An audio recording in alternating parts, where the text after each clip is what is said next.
Hello, this is George Hunt. I'm here to show you how to adjust the menus for an Internet in a Box and to add content. Let's install some content. Let's do Kiwix and let's do an OER2Go, a Rachel module. And if I here you see that I'm using a very small uh, SD card. It's a 16 gigabyte one, and about 6 gigabits are used by the operating system, so there's only about 10 gigabytes left. I'm just going to pick a couple of small things. Here's an Arch, that's 38 megabytes, and go down way down to the bottom, and something that's sort of smallish, Wiki Voyage. So if you go back to the top again, it tells you one of them was about 40 megabytes and the other was 30 megabytes. It adds up to 93 gigabytes or megabytes. So it'll help you figure out how much space you're likely to use. If you click on install the Zooms, it'll give you feedback that you've done that.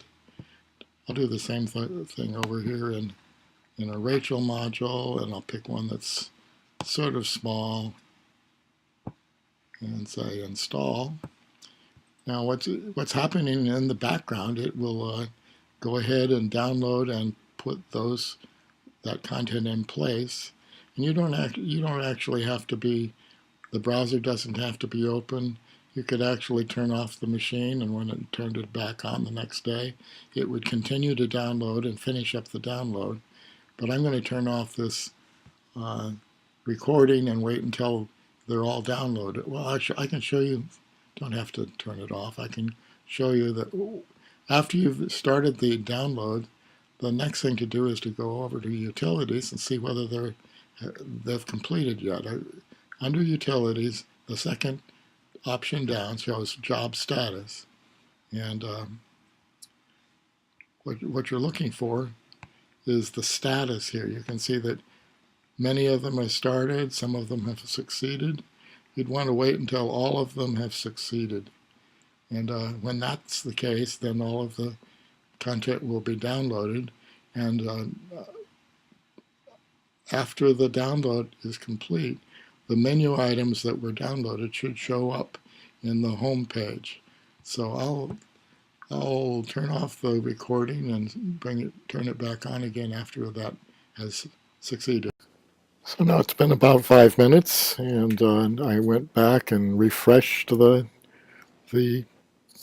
job status panel, and if you notice, all of these have succeeded.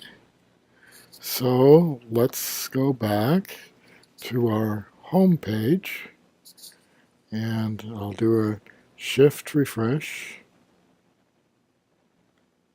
and see what we've got. There's all of the things that we downloaded. The Node-RED is actually something that I downloaded as practice for this. Now this Khan Academy Lite, I believe, will actually go off to the information for the lessons that can be downloaded, but the lessons themselves, the movies, haven't been downloaded, so this is not particularly useful as it is. But if you go back to the admin console and go to install content, there is a link here, download Khan Academy videos, which just takes you to the load this is the install panel for the Khan Academy. This has to be done online, and stuff has to be downloaded, but that's kind of the assumption here, is that the server will be set up in an environment where there is fast internet access, and then it can be taken to a developing country where it's expensive or there isn't much internet. So that's if we go back to the content menu and go to the content menu items and load. You should see those. These are the ones that we've dealt with, and they all seem to work. So that's it for manipulating the menus and downloading information from Kiwix or Rachel. Well, maybe it's not the complete story. I forgot to mention that there is under install content, there is a new manage content panel or option, which takes you to this page, and you have the options of finding USB device. Now, that means that a school down the road can put their content that you would like to have on your school server onto a USB stick, or you could have a roving hard drive, that USB hard drive, and they could copy the material that you want onto the hard drive, and then you could bring the hard drive over to your school and find it, that is, plug it in and let the computer find it, and then you could copy the content that you wanted onto your machine. And of course, it could go the other way. You could supply something to the school down the road that you found that worked really well with your students. And then there's another thing here. These let me roll up a little bit so that you can see. These are the things that we just installed. You can check them and then click on the Remove Selected Content to make more space available for